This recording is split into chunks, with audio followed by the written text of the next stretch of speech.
What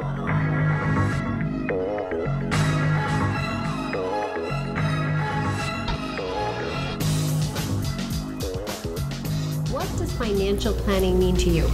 So financial planning to us means really organizing and looking across your entire financial landscape. Okay. Looking at your insurance policies for risk management, and also cash flow. Are you paying too much in those? Do you even need those policies?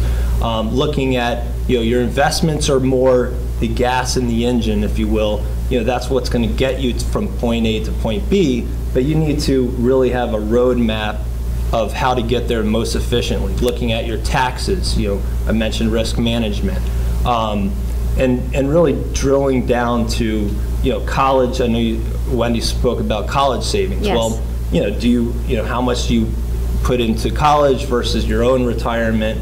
Where can you save in taxes? Should you put money into this retirement plan, not only because you're saving for retirement, but maybe it saves you a significant amount in taxes right now, and then down the road when you're taking money from your portfolios, you can really fine tune it to keep you in the lowest tax bracket.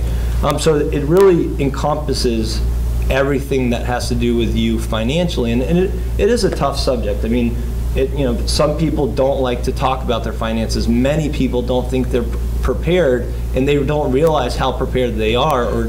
And so what we help do is we help give clients their peace of mind.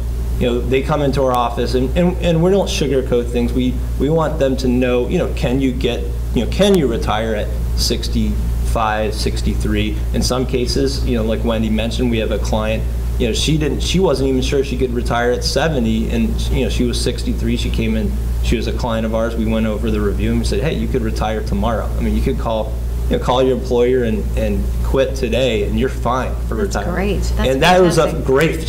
She was clueless, and that just gave her such peace of mind, and just imagine that weight being lifted off your shoulders. I love what you just said, that term, peace of mind, because it really, that's what it is. I mean, when we kind of pull the wool over, away from our eyes, and we're able to actually see what's going on, like that woman that you just related to the story. Well, my goodness, she could retire. How about, and we talked a little bit about this with Wendy, how about our younger generation?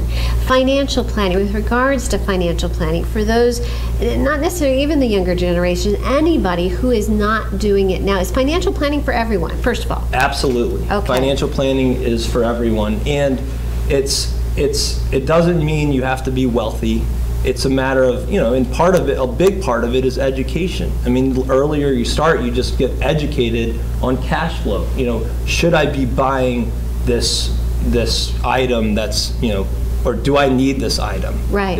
Or should I cut back on spending here to, save, and keep in mind, time is very valuable. The more time you have, I mean, that's the most valuable thing.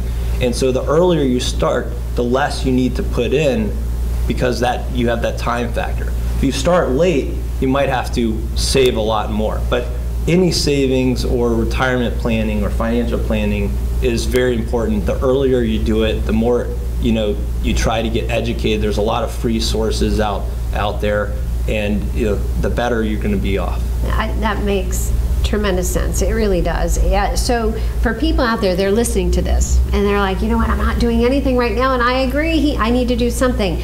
Where should they start?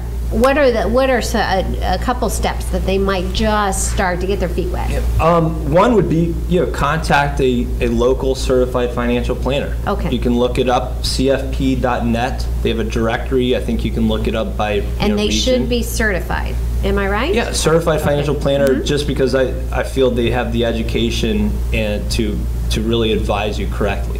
What you don't want to get caught up with is, and unfortunately in our industry, there's a lot of salespeople. They're selling products, and you want to work with someone that's going to be a fiduciary. They're acting on your best interests, and they're not selling you a product. They're there to educate you and consult you, and that's first and foremost. I would recommend sitting down with that individual. Usually the first meeting is free. They're not going to charge you the first meeting, and if anything, you'll get something out of that first meeting in terms of getting directed and being sent in the right direction. That's great. That's fantastic. I'm curious, having sat at my computer and been completely confused by some of the facts that are out there, are there traps that our viewers should be wary about with regards to financial planning? Is there anything that they should be watching out for or avoid?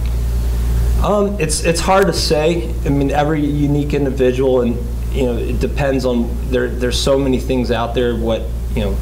What's right for you may not be right for someone else. That's true, right? But again, I think the main thing is looking at objective advice, independent, someone that's a fiduciary, meet with them, or look at your fiduciary resources like cfp.net, and looking more at the educational component. You can always reach out to us as well.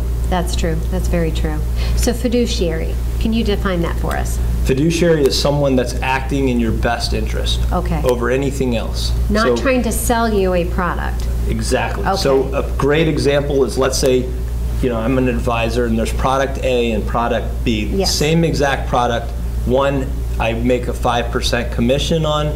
The second one, I make, there's no commission. Okay. Well, as a fiduciary, legally has to give you that product B with no commission because it's in your best interest.